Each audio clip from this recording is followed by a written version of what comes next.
योगी ने मोदी की टेंशन दूर कर दी। दूर हो गई ज्योतिरादित्य सिंधिया की नाराजगी। एक हफ्ते पहले ट्विटर से बीजेपी शब्द हटाने वाले सिंधिया योगी के साथ आ गए। ज्योतिरादित्य और योगी को साथ देखकर अखिलेश यादव की बढ़ गई टेंशन। मायावती भी घबरा गई, कांग्रेस भी परेशान। योगी ने तो गजब कर दिया। योगी आदित्यनाथ ने खींच दी बड़ी लकीर। रातों रात बदल गई यूपी की तस्वीर। मुलायम सिंह यादव का गढ़ था, लेकिन योगी आदित्यनाथ ने इतनी बड़ी लकीर खींच दी जिसे चाहकर भी कोई मिटा नहीं पाएगा। राजनाथ सिंह ने किया था वादा, मोदी भी रोक नहीं पाए। योगी ने भी हरी झंडी दिखा दी। ऐसा काम हो गया कि नाराज चल रहे ज्योतिरादित्य सिंधिया फौरन मान गए, खुश हो गए।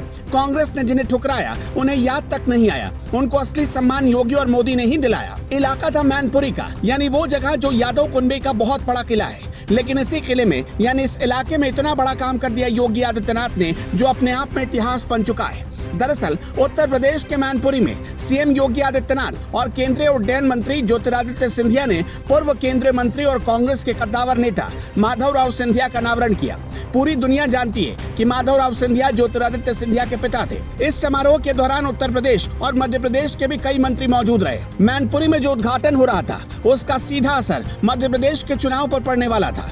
माधवराव सिंधिया मध्य प्रदेश के कद्दावर नेता थे, मध्य प्रदेश के मुख्यमंत्री भी रह चुके थे। उनके जाने के बाद ही मध्य प्रदेश में दिग्विजय सिंह और कमलनाथ जैसे नेताओं की एंट्री हुई। माधवराव सिंधिया अपने जमाने के वो नेता रहे जिन्हें हराना किसी भी बड़े से बड़े नेता के लिए नामुमकिन बन चुका था। पिता की प्रतिमा का अनावरण करते हुए ज्योतिरादित्य सिंधिया काफी इमोशनल हो गए। अब आपके जहन में एक सवाल उठ रहा होगा कि चुनाव मध्य प्रदेश में, माधवराव सिंधिया मध्य प्रदेश के रहने वाले, लेकिन उनकी प्रतिमा मैनपुरी में क्यों लगाई गई? दरअसल यूपी के मैनपुरी में माधवराव सिंधिया की प्रतिमा का अनावरण करने के पीछे एक बहुत लंबी चौड़ी कहानी है। 30 सितंबर 2001 यही वो तारीख थी। माधवराव सिंधिया अपने 8 सीटर प्राइवेट जेट प्लेन से दिल्ली से कानपुर एक जनसभा को संबोधित करने जा रहे थे। मौसम काफी खराब था, बारिश हो रही थी, बिजली कड़क रही थी। बारिश इतनी ज्यादा थी कि सामने भी कुछ नहीं दिख रहा था। मौसम खराब होने के कारण माधवराव सिंधिया के विमान में दोपहर करीब 1 बजे आग लग गई। विमान मैनपुरी के भैंसरोली गांव के एक खेत में जा गिरा। इस हादसे में 8 लोगों की मौत हो गई। जिस प्लेन का एक्सीडेंट हुआ उसमें माधवराव सिंधिया के अलावा उनके प्राइवेट सेक्रेटरी रुपिंदर सिंह, आज तक के पत्रकार रंजन झा और आलोक बिष्ट, द इंडियन एक्सप्रेस के संजीव सिन्हा, द हिंदुस्तान टाइम्स के अंजू शर्मा, पायलट रे गौतम और को पायलट ऋतु मलिक भी शामिल थे।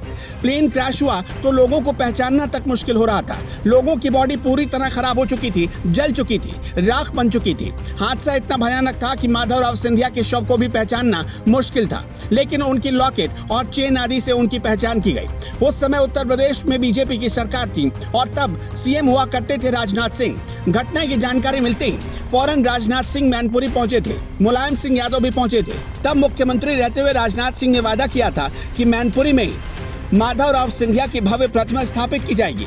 सिंधिया परिवार की कहानी बड़ी दिलचस्प रही है। बीजेपी की स्थापना में विजया राजे सिंधिया का अहम योगदान था। विजया राजे सिंधिया को राजमाता भी कहा जाता था और वो बीजेपी की संस्थापक सदस्यों में से एक थी।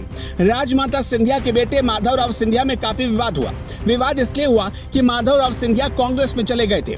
माँ और बेटे के बीच राजनीति को लेकर विवाद और गहरा गया। कहा तो ये भी जाता है कि राजमाता सिंधिया ने राजमहल में माधवराव सिंधिया की एंट्री बैन कर दी थी।